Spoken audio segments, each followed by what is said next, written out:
když nastanou krize, nějaké nesrovnalosti ve vztahu, tak asi i kromě oxytocinu, což teda pro mě novinkou, a děkuji ti za to, se nám asi vylučuje i do organismu stresový hormon kortizol. A když je ho moc, tak to pro nás není moc dobré.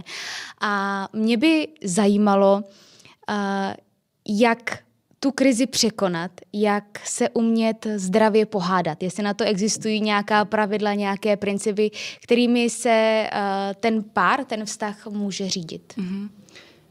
No, mluvit těch 3 mozků, mám pocit, že je skvělý, když se nám daří hádat skrz neokortex, když se nám daří vlastně ten konflikt vést v té rovině, že tam pořád jsme jako lidi, vlastně, že jako homo sapiens ve smyslu, že využíváme toho, že ten neokortex máme, že využíváme ten prefrontální kortex, že využíváme tu schopnost zaměřit se na řešení, na to, co je teďka tady podstatný, o čem se vlastně bavíme, že sbíráme ty informace a zároveň používáme tu empatii, snažíme se vlastně ne prodat náš argument, ale snažíme se porozumět stanovisku toho druhýho, tak si myslím, že máme šanci na jako dobrou hádku, dobrý proces konfliktu.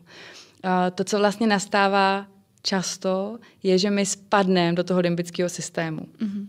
Že vlastně možná i na začátku v lepších případech začneme dobře, na výši, ale vlastně čím víc se o tom bavíme, čím víc cítíme nějakou frustraci, že nám druhý nerozumí, že to má jinak, že možná to máme úplně opačně vlastně, že to máme jako výlučně, že se to vlastně nedá nějak spolu udělat, tak skáčeme do emocí, až do těch potom, do toho plazy mozku, ve smyslu, že už jsme v nějaké jako krizové fázi, kdy řešíme jenom já buď uteču, vlastně třísknu dveřma, jsem pryč, nebo ustrnu a nevím, co ti mám na to říct a mlčím, a nebo prostě jdu do protiútoku a začnu řvát taky, a nebo něco lítá kolem. To znamená, já když o tom mluvím jako na webinářích, tak se nesnažím jít do přílišné hloubky neurověd, ale spíš se snažím to nějak jako ilustrativně, možná třeba neúplně přesně, ale pro ten účel jako ilustrativně představit, že to opravdu je nějaká křivka, která narůstá.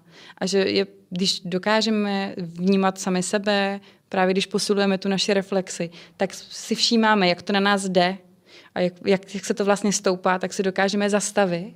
A to je pro mě asi takový nejuniverzálnější pravidlo, se kterým ráda pracuju. A to je naučit se ten konflikt zastavit ho ještě předtím, než eskaluje.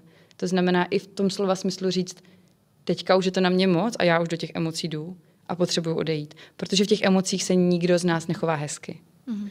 Jo? A to není o tom, že bychom nechtěli, ale o tom, že ani nejsme schopní. Že vlastně ve chvíli, kdy v těch emocích jsme, ve chvíli, kdy se dostaneme až do toho plazy mozku, do těch jako kritických reakcí, strategií, tak my tu chvíli nepřemýšlíme o tom, že tady je nějaká budoucnost.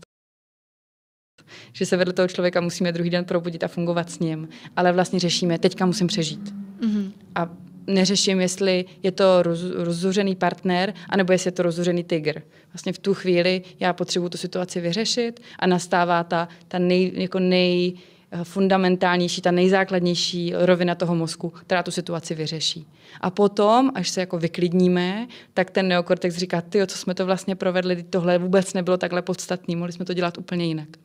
Takže naučit se tam dát tu stopku je pro mě hrozně jako klíčový princip. A ta stopka nemusí znamenat, že jako jdeme od sebe úplně, ale znamená to, jdu na záchod. Já jsem to řešila s jednou klientkou, která říkala, na mě to často jde, ne vztek, ale jakoby ty emoce na mě jdou často v práci, kde si nemůžu dovolit, když je to jako zítřený, prostě jako říct, tohle nebudeme teďka řešit. A tak jsme jako hledali vlastně, co by šlo, a jedna z možností je, že jako můžeme odejít legitimně na záchod. Jo? A už těch 5 minut, kdy někam dojdeme, změníme prostředí, změníme vzduch, podíváme se na sebe, třeba se i schladíme tou studenou vodou, ulevíme si, trošku se jako rozdýcháme. Znamená, že těch pár kroků, co jsme nabrali k té eskalaci, se zase vrátíme zpátky a můžeme do toho konfliktu jít zase o trošku s chladnější hlavou.